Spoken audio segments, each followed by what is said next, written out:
सो है एवरीवन, कैसे आप सब लोग। आज हम बात करेंगे एंटी टोसिव ड्रग्स के बारे में। तो चलिए देखते हैं एंटी टोसिव ड्रग्स क्या रहते हैं। ये लास्ट ईयर एग्जाम में पूछा गया है। तो antitussive drugs are medication that suppress coughing. मतलब कि एंटी टोसिव ड्रग्स वो मेडिकेशंस होते हैं जब पर्सन को कफिंग होती है, जब खांसी चलती है, तो जो खांसी चलती है वो कफिंग होती है, उसको ये ड्रग्स क्या कर देती है, मेडिकेशंस क्या कर देती है, उसको सप्रेस कर देती है।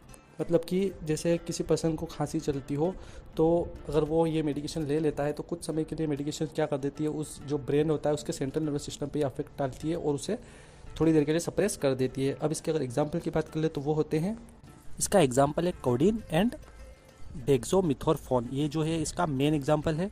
नेक्स्ट ये चीज़ क्या करती है, मेडिकेशन क्या करती है, जो ब्रेन होता है उसमें डायरेक्टली के वहाँ पे काम करती है जहाँ पे कफिंग होती है। मतलब कि ब्रेन के अंदर जहाँ पे कफिंग रिफ्लेक्स आता है वहाँ पर जाके ये एक्ट करती है ब्रेन के उस पार्ट को जहाँ पे जो कफिंग रिफ्लेक्ट होता है वो होता है, और क्या कर देती है, रिड्यूस कर देती है कफिंग को। मतलब कि जो कफिंग करने की अर्ज आती है उसको ये रिड्यूस कर देते हैं।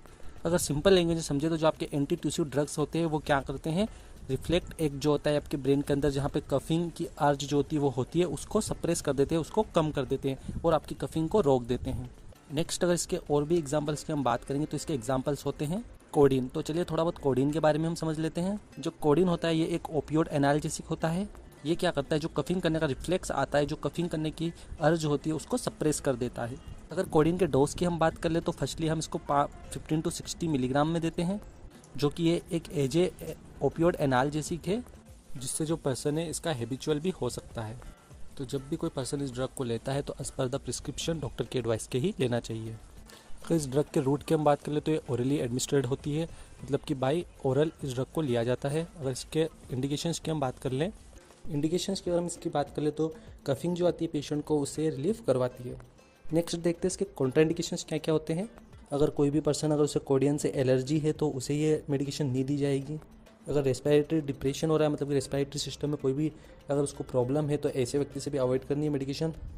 या फिर सीवियर अस्थमा, अगर किसी को सीवियर लेवल पर अगर अस्थमा है, ज़्यादा अस्थमा की प्रॉब्लम है तो उसे भी ये मेडिकेशन अवॉइड करनी चाहिए।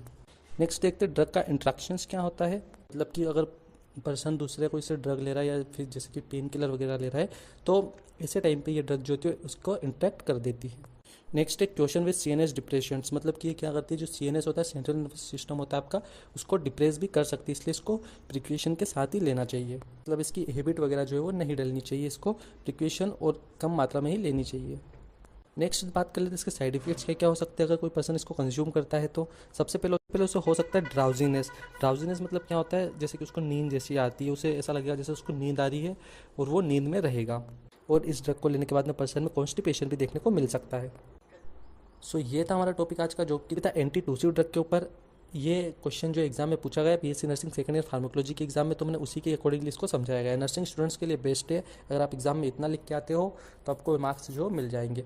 सो वीडियो अच्छा लगा तो वीडियो को आप लाइक करें, साथ ही चैनल को सब्सक्राइब करना ना भूलें। Thank you, have a good day.